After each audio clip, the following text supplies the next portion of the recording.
The baby's cry was so small, you could have missed it. One thin sound swallowed almost completely by the blizzard. But Sung Jin-guan heard it. And something about that sound stopped a man who had never stopped for anything. 3 black SUVs, moving through the dark. Port of Seattle behind them, business handled, nothing left to say. Sung Jin-guan sat in the back seat, like he always did, quiet, still. The kind of man a room adjusts to, not the other way around. His phone was in his hand, his mind already somewhere else. Then the driver braked hard, and that sound came again. Weak, broken, barely there. Sung Jin looked up, and what he saw through that windshield, he would never be able to unsee it. A woman, standing in the middle of the road, so covered in ice she looked like the storm had been building her, piece by piece, for hours. Her coat frozen stiff, her head wrap solid, icicles hanging off her like the cold had already decided she belonged to it. And in her arms, a baby. One tiny bare foot hanging out from a thin cloth, not moving. Sung Jin's bodyguard turned around slowly. "Boss, we can't." The door was already open. The wind hit him like a wall, snow driving sideways. Temperature so far below zero, his breath died the moment it left his mouth.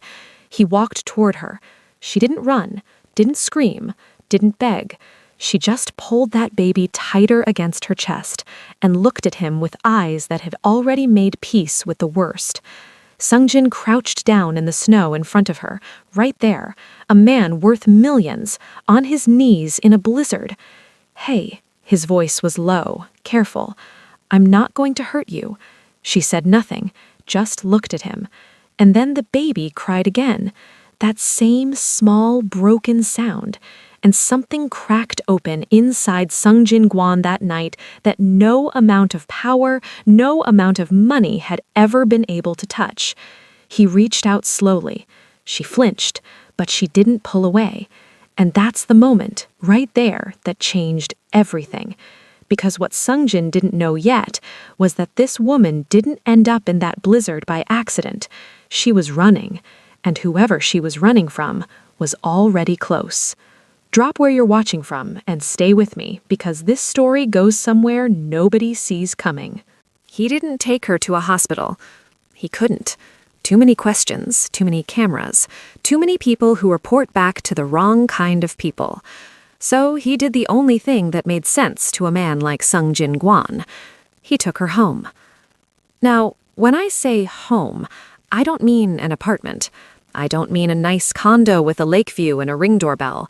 I mean a mansion sitting high above Lake Washington, so far from the noise of Seattle that the only thing you hear at night is the water. Floor-to-ceiling windows, Italian marble, security cameras on everything, armed guards positioned so quietly throughout the house you'd almost forget they were there. Almost. This was Sung Jin's world. On paper, he was a businessman. Shipping companies, nightclubs, import operations spread across the Pacific Northwest. Clean money, clean handshakes, clean suits. But everyone in Seattle's underworld knew the truth. Sung Jin-guan didn't just move cargo through that port, he controlled it, and he had for over a decade. His right hand, Minho, was already waiting at the door when the SUVs pulled in. Minho was the kind of guy who looked calm about everything, which honestly made him more intimidating than someone yelling. He looked at the woman, then the baby, then back at Sung Jin. "You're serious?" Sung Jin walked past him without a word. That was the answer. Now, across town, a different kind of man was also having a long night. Detective Aaron Blake, Seattle PD. He'd been quietly building a case against Sung Jin's organization for 8 months. Surveillance photos, financial trails, port manifests that didn't quite add up. He hadn't slept properly in weeks, and tonight, something on his monitor caught his attention. Sung Jin's convoy stopping on a deserted road near the port, in a blizzard, for almost 4 minutes. Blake leaned forward in his chair. "What are you doing out there?" Back at the mansion, Viola woke up gasping. Warm sheets, soft light, the baby right there beside her, chest rising and falling, breathing. She grabbed her instantly, held her so tight.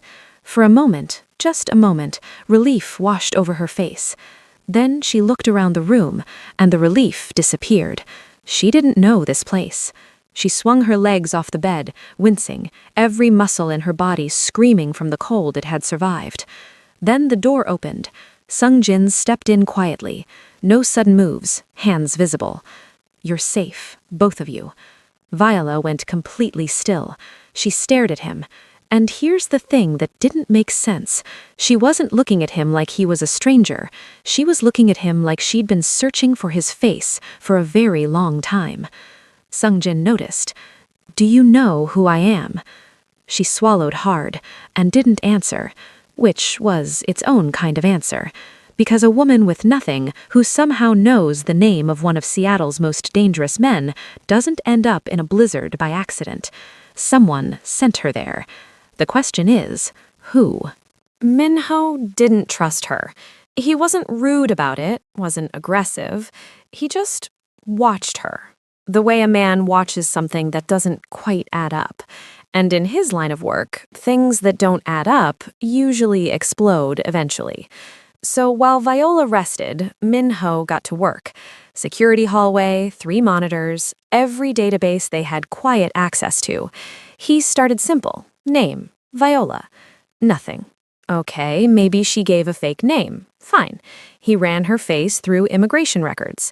Nothing. Refugee processing files. Nothing. Port of entry logs. Nothing. He leaned back in his chair and stared at the screen. Then he searched for the baby. Hospital birth records across Washington state.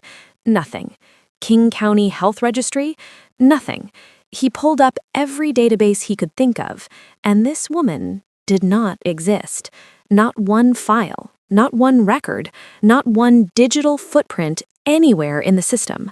He picked up his phone. "Boss, we have a problem." Sung-jin was already back in the guest room doorway when Minho's call came through. He glanced at his phone, then back at Viola.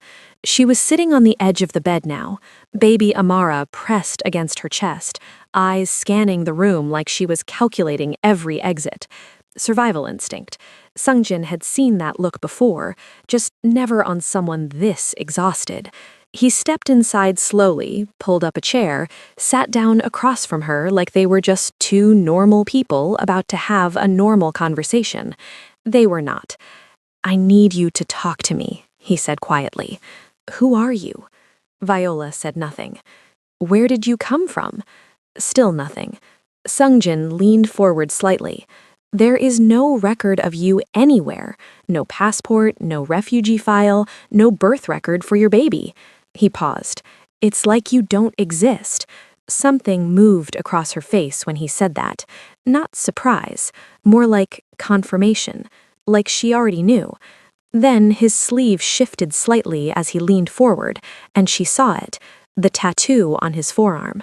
Her breath caught. She looked at it for a long moment, then looked up at him, and in the quietest voice said, "They told me you were the only one who could protect us." The room went completely still. Even the baby seemed to stop fidgeting. Minho appeared in the doorway behind Sung-jin. He'd heard it too. Sung-jin didn't move, didn't blink. His voice dropped low. "Who is they?" Viola's jaw tightened. She looked down at her baby, then back up at him, and said nothing. "Now listen, because this is the part that should be making your stomach drop right now. This woman has no name in any system, no record of even being alive. But somehow, she knows Sung-jin's tattoo. She was directed to him specifically, which means somewhere out there, someone powerful enough to stay completely invisible set this whole thing in motion, and they used a freezing woman and her baby to do it. The question isn't who sent her anymore. The question is, what do they want Sung-jin to do next? Sung-jin needed to know something. He needed to know if she was bait. Because here's the thing about being at the top of a criminal empire for over a decade. You don't get paranoid. You get careful. And right now, every instinct he had was telling him this woman was connected to something much bigger than a blizzard. So he decided to test it. Pioneer Square, middle of the day, a quiet Italian restaurant he'd used for low-key meetings before. Public enough that nobody tries anything stupid, or so he thought. Minho wasn't happy about it. "You're taking her outside already?" "I need to see how she moves in public," Sungjin said, fixing his coat. "Who she looks for, who looks for her." Minho stared at him. "That's either genius or the worst idea you've ever had." Sungjin grabbed his keys. "Probably both." They walked in simple, low profile. Viola had on a clean coat from the mansion, baby Amara bundled up properly this time, warm, fed, looking almost peaceful. They sat near the window. Sungjin ordered coffee, watched Viola. She was trying to appear calm. Keyword, trying. Her eyes kept moving, slow sweeps across the room, checking faces, checking the door. The kind of scanning that doesn't look like fear from the outside, but Sungjin had seen enough scared people to know exactly what it was. He leaned forward slightly. "You okay?" "Fine," she said quickly. Then she looked out the window, and her entire body changed, every muscle stiff, immediate. "They found us." Her voice was barely a whisper, but it hit Sungjin like a gunshot. He followed her eyes. Outside on the street, 2 black SUVs parked across from the restaurant, engines still running, not his.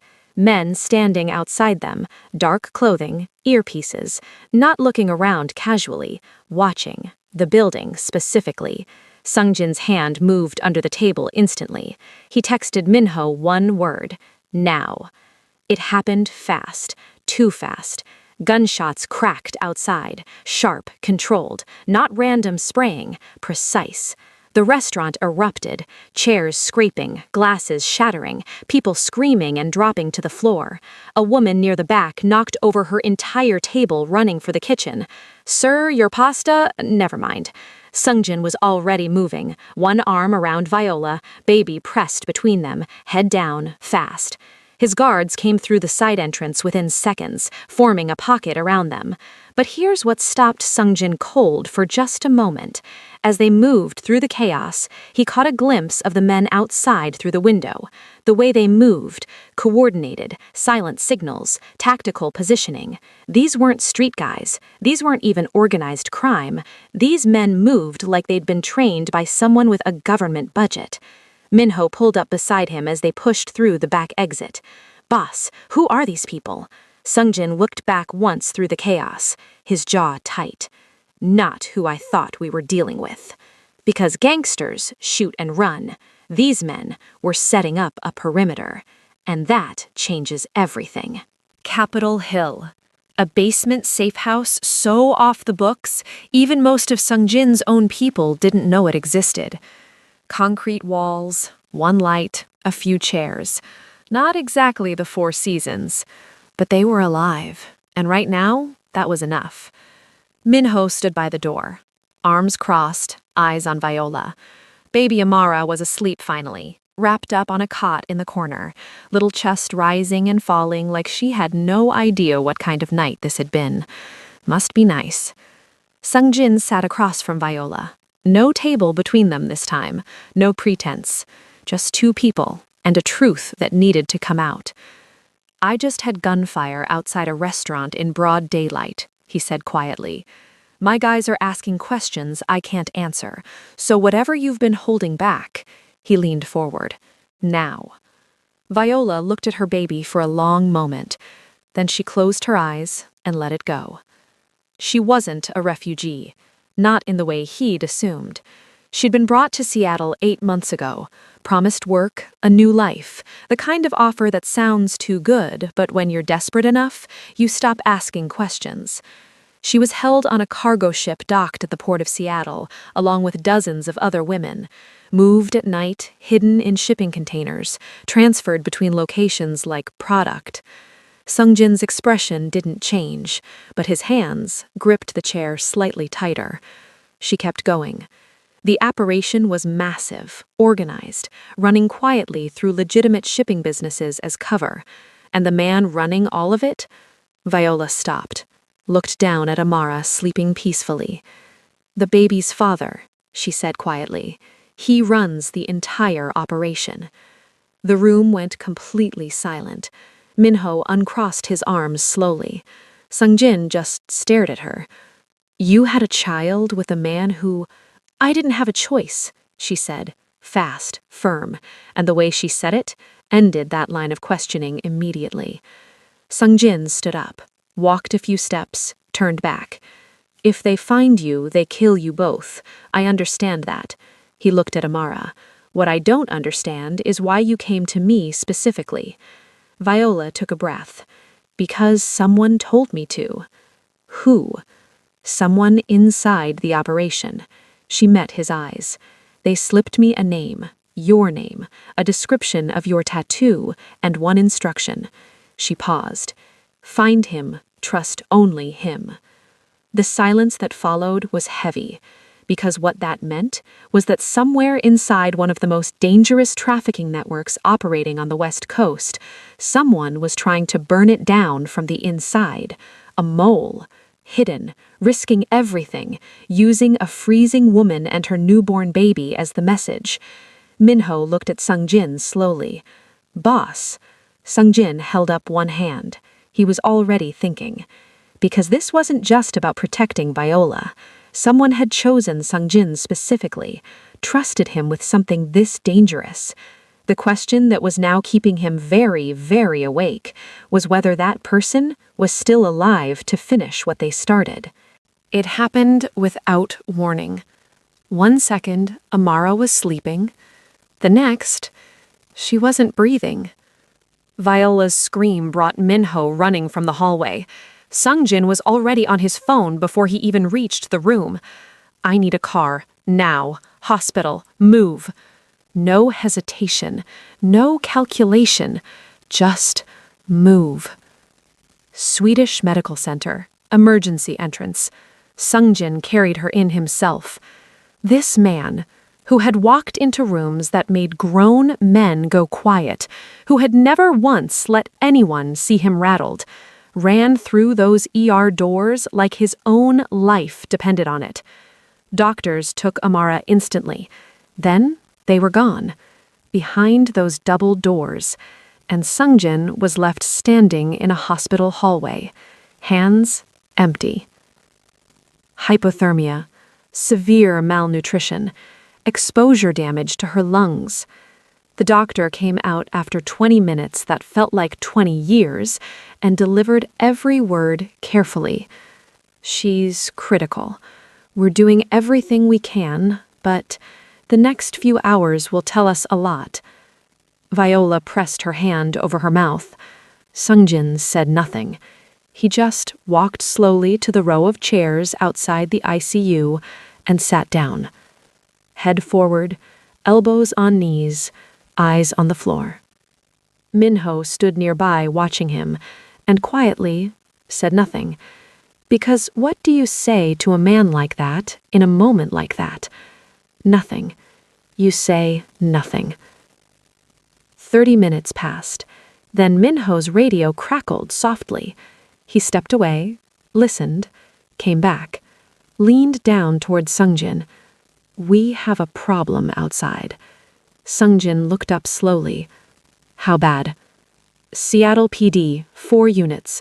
They've connected you to the Pioneer Square shooting. Sungjin closed his eyes for exactly 2 seconds, then opened them. How many exits? Boss, Minho's voice dropped. If we run right now, we can still get clear, but if we wait... How many exits? Minho straightened up. 3, but they're already covering 2 of them. Sungjin looked back at the ICU doors. That baby was on the other side, alone, fighting. He leaned back in the chair. I'm not leaving. Minho stared at him. Sungjin, I'm not leaving. And that was the end of that conversation. Detective Aaron Blake pushed through the ER entrance 12 minutes later. Tall, tired-looking. the kind of man who had been chasing this case so long it had started to chase him back. He spotted Sungjin immediately, walked over slowly, sat down in the chair beside him like they were old friends, which they were not.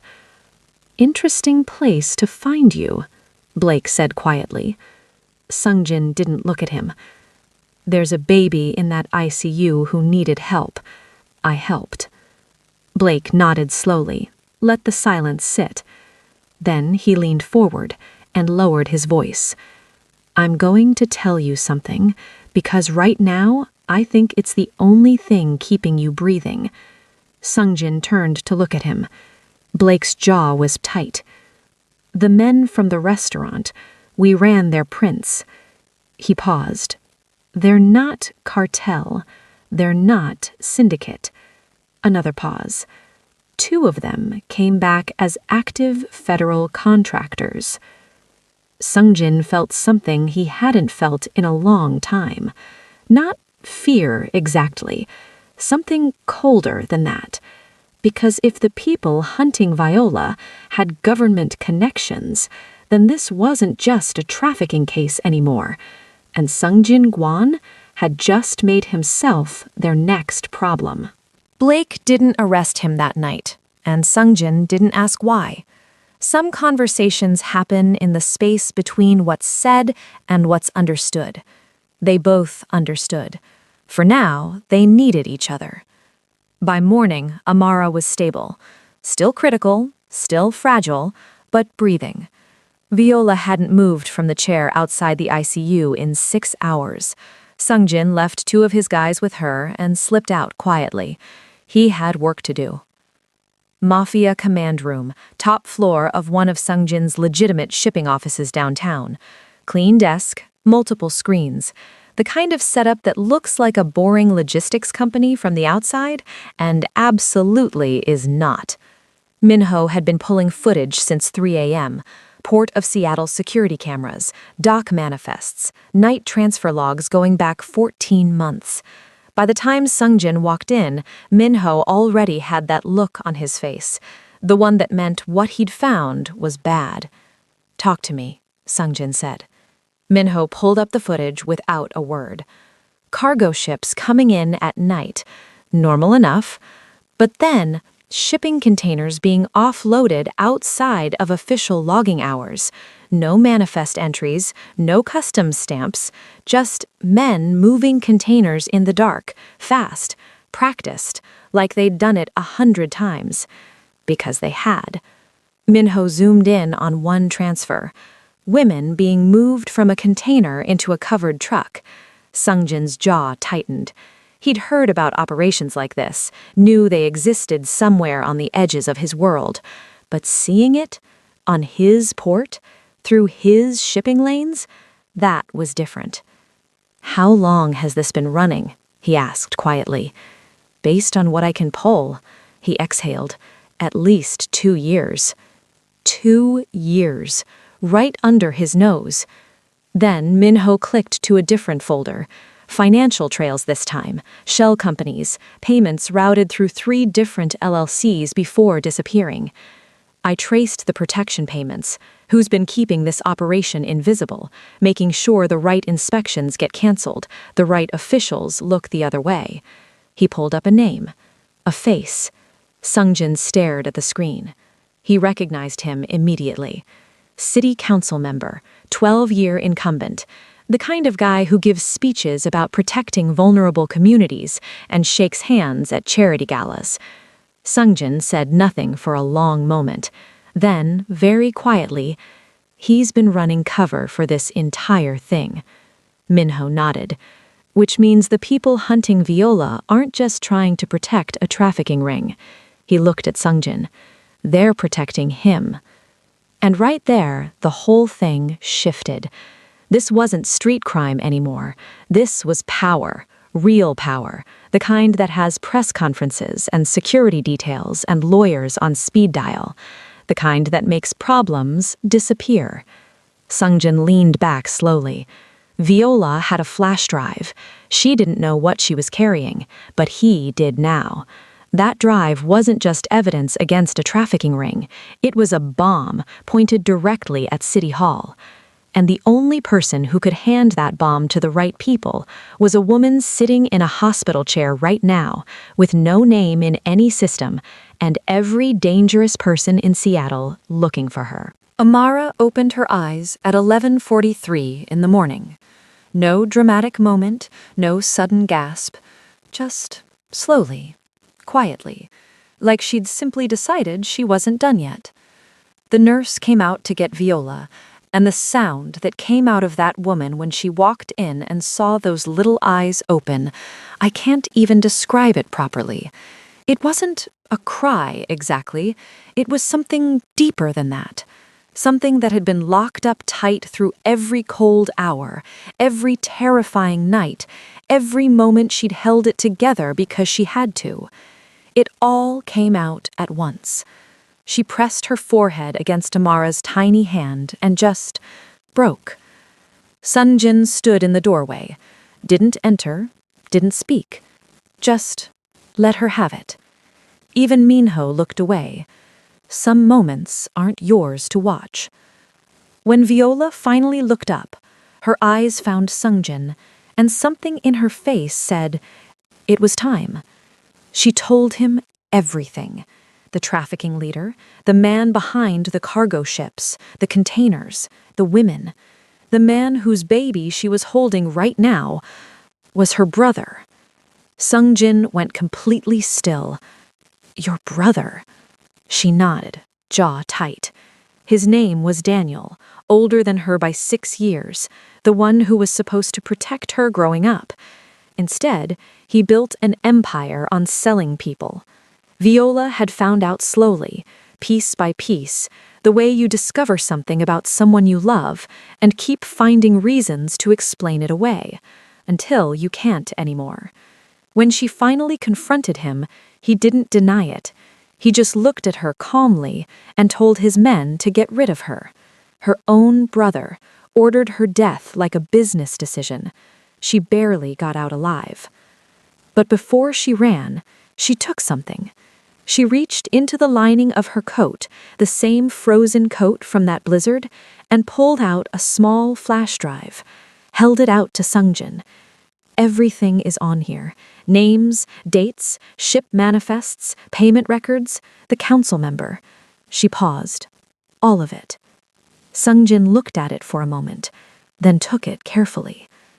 I came here, Viola said quietly, because someone inside told me you were the only man powerful enough to stop him. She met his eyes. Not the police, not the FBI. You. The weight of that sat heavy in the room. Sungjin walked out into the hallway slowly, turned the flash drive over in his hand. Minho fell into step beside him. We move on this tonight? Minho asked. Sungjin didn't answer immediately, because something was pulling at the back of his mind. The men at the restaurant, federal contractors, the council member, running cover for 2 years, and now this drive. If Daniel knew Viola had taken it, he wouldn't just send men after her, he'd burn everything connected to whoever was protecting her. Sungjin stopped walking. Pull up the cameras at my mother's house. Minho frowned. Your mother's? Why would... Now, Minho. Minho tapped through the feed, and his face changed. 3 black SUVs, parked 1 street over from Sungjin's mother's home, engines running, waiting. This wasn't just about Viola anymore. They were sending him a message. Touch this drive, and everyone you love pays for it. They found Daniel exactly where Minho said they would, back of a Sodo warehouse, surrounded by men who thought numbers meant safety. They didn't. The gunfight lasted less than 4 minutes. When it was over, Daniel was on his knees, zip-tied, looking up at Sungjin with an expression caught somewhere between rage and disbelief. You have no idea what you just walked into, he said through heavy breathing. Sungjin crouched down to his level, quiet, calm, like always. Tell me. And Daniel, almost proud of it, did. 12 cities, coordinated networks, political protection layered so deep it had taken years to build. Seattle was the smallest piece. He laughed as sirens approached. One arrest. That's all you get. Blake's units came through every entrance simultaneously. Daniel was taken out in handcuffs, still smiling. Sungjin walked out of that warehouse slowly. And across the street, Viola was standing by a car, Amara in her arms, awake, warm, grabbing at the edge of Viola's collar with one tiny fist. Viola looked at Sungjin for a long moment. No words came. None were needed.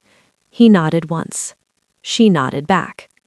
He stood there long after the police cars cleared, flash drive in his palm, thinking about 12 cities, thinking about how many containers were moving right now, tonight, while everyone slept. How many women? How many babies? He made a decision standing there, quietly, without telling anyone. This drive wasn't going in a drawer. Here's what this story taught me, and I need you to really hear this. Evil doesn't survive because it's too powerful to stop. It survives because good people assume someone else will handle it. Sungjin could have kept driving that night. He almost did. But he didn't. And that one choice saved a life, started an investigation, exposed a network. All from one decision to not look away. So if this story moved something in you tonight, don't just let it sit there. Share this video. Subscribe to this channel. Because every story we tell here is a light on something that prefers the dark. And if you leave without subscribing, you're not just missing future stories. You're making it harder for these stories to reach the people who need to hear them most. Don't do that. Subscribe, share, and come back. Because we're just getting started.